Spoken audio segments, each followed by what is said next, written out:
மனிதனுக்கு அடுத்த வளர்ச்சிதான் தெய்வ நிலை அல்லது ஞானிகள் ரிஷிகள் அடைந்த ஒளிநிலை. இது மனிதனுக்கு அப்பாற்பட்ட சக்தி என்றும் இதை சொல்லலாம். ஆனால் சாதாரண மனிதர்கள் மத்தியிலே இதையெல்லாம் சொல்லும் பொழுது அதிலே அவர்கள் சில கடினத்தன்மைகளை காணுகின்றார்கள். காரணம் என்ன என்றால், இயல்பான நிலையில் நாம் ஒரு நீர் அதனுடைய ஓட்டத்திலே ஓடுமானால் அதில் ஒன்றும் சிரமம் இல்லை.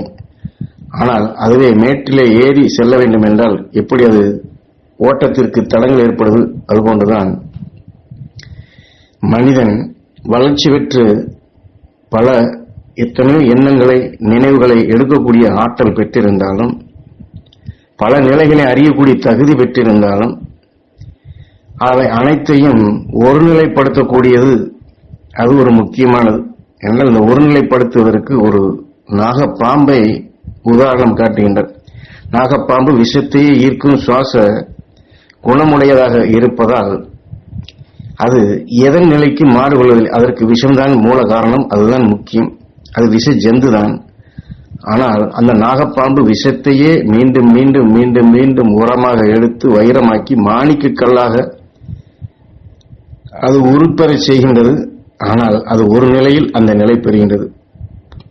ஆனால் பல பல நினைவலைகள் கொண்ட மனிதன் அதிலே பல நிலையில் இருந்தாலும் அதிலே உயர் அமில ஞான குணத்தை அதை பெறக்கூடிய பலம் எத்தனை நிலை இருந்தாலும் அதில் தனக்கு உகந்தது, தன்னுடைய வளர்ச்சிக்கு உகந்தது, தன் ஆன்ம வளர்ச்சிக்கு எது,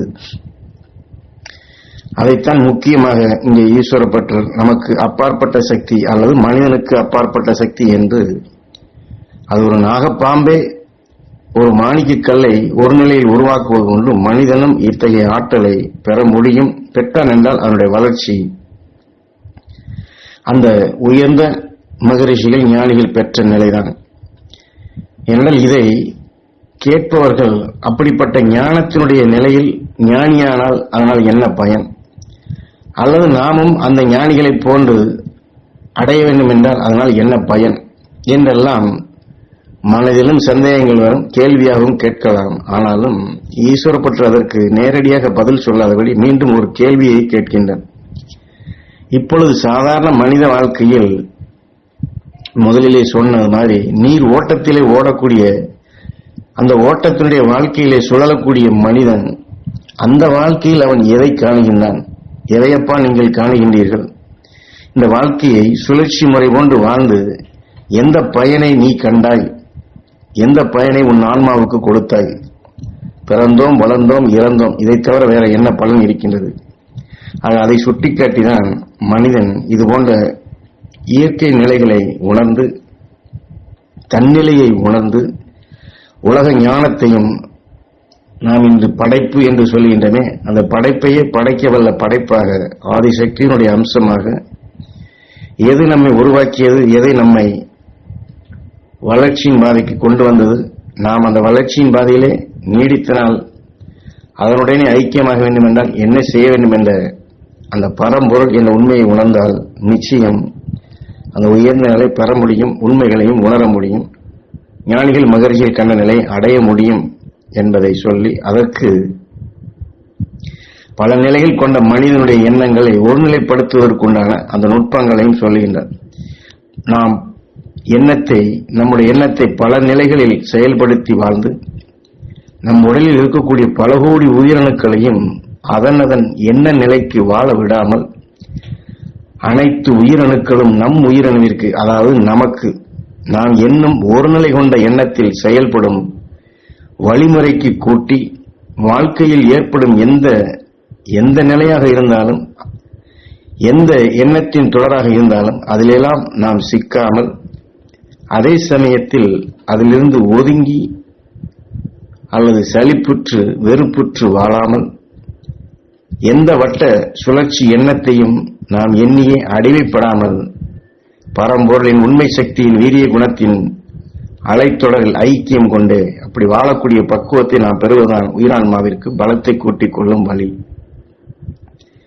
எங்கள் இதில் பல நிலைகளை சொன்னாலும் நம் உடலுக்குள் பல கோடி அணுக்கள் உண்டு, நமக்கு தெரிந்ததுதான். ஆனால் அந்தந்த அணுக்கள் அதனதன் வழிக்கு நம்மை இழுக்கும். அந்த வழிக்கு நாம் செல்லக்கூடாது.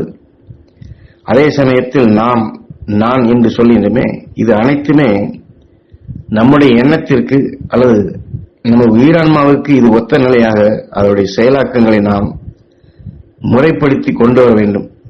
அதே போல இந்த வாழ்க்கையில் நாம் சந்திக்கக்கூடிய எதுவாக இருந்தாலும், எத்தகைய எண்ணங்களாக இருந்தாலும் அதனுடைய ஈர்ப்பிலே நாம் சிக்கக்கூடாது. அல்லது அதிலே சிக்கி விடுவோமோ, அதில் சிக்கிவிட்டால் என்ன செய்வது என்று சலிப்போ வெறுப்போ அடையாதபடி எதுவுமே அல்லது எந்த நிலையுமே நம்மை அடிமைப்படுத்தினார் என்றால் இன்று சகஜ வாழ்க்கையில் இதையெல்லாம் சொல்லப்படும். சாதாரண மனிதனுக்கு இது எப்படி சாத்தியமாகும்? எத்தனையோ எதிர்மறைகள் ஒவ்வொரு நாளும் சந்திக்க வேண்டியிருக்கின்றது. நம்மை அறியாமல் சிக்கிக் கொள்கின்றோம். இதில் ஒதுங்கவும் கூடாது, சலிக்கவும் கூடாது, வெறுக்கவும் கூடாது என்றால் எப்படித்தான் என்றெல்லாம் சிந்தனைகள் ஓடும். அதனால்தான் இங்கே மனிதனுக்கு அப்பாற்பட்ட சக்தி, அந்த வளர்ச்சி, நம்மை போன்ற மனிதர்களாக வாழ்ந்தவர்கள் தான் ஞானிகள், ரிஷிகள். அவர்கள் அந்த நிலையை அடைந்துள்ளார்கள். அது அவர்களைப் போன்ற நாமும் அந்த உன்னதமான நிலையை அடைவதற்கு நம்முடைய முயற்சி அதுவாக இருக்க வேண்டும். என்றால் சாதாரண சுழற்சியில் வாழ்வது, ஓட்டத்தினுடைய வழிகளுக்கு நாம் சென்றிருந்தாலும் அதில் சுழன்று சுழன்று மீண்டும் நரக வேதனைப்படும் நிலைதான். நாம் சொல்லலாம், நமக்கு என்ன தெரிய போகிறது, இறந்தால் செத்த பிற்பாடு என்ன தெரிய போகிறது என்று எண்ணலாம். ஆனால் செத்த பின்புதான் அவருடைய நிலை தெரிய வரும். அதனால இந்த பிறவியிலேயே நல்ல நினைவு இருக்கும் பொழுதே இந்த மனித சரீரத்திலிருந்தே முழுமை அடைய வேண்டும். அதற்குண்டான முயற்சிகளை மேற்கொள்ளுங்கள். ஜெப வாழ்க்கையாக, அருள் வாழ்க்கையாக வாழுங்கள்.